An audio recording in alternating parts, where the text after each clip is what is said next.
The survey that we did, we also asked our respondents about how they're measuring the impact of this training for emotional intelligence. And 36% said that they were using some kind of formal assessment to try to measure the impact. Another 40 said that they're just relying on feedback sessions. How is Lumenalta measuring the impact of this training and development with our teams? The real way to measure impact is whether or not you're creating market-beating accomplishments. If there is no accomplishment, then what's your impact? How to actually match all of those dots directly is super hard. It's in the marketing industry that I think the famous line was, I know half my marketing is working, I just don't know which half. And it's a similar kind of idea that by becoming a different type of person, by transforming, right?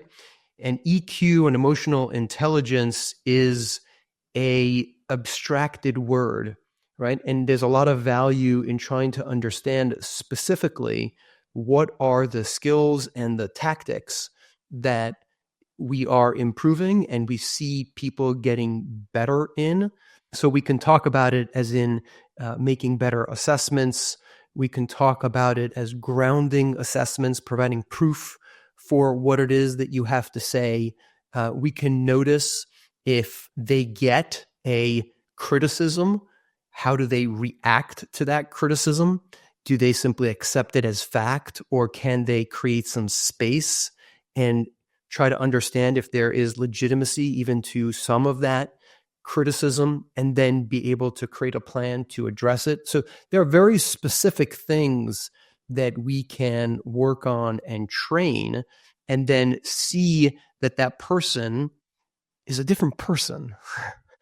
They show up differently, right? And you can see it dramatically in a very common software developer, like a trope where you can't really talk to them.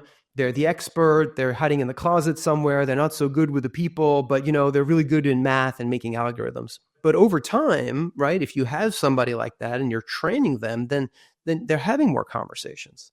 They're able to listen to concerns and not simply jump directly into the math, but stay in the space of, and what about this, right?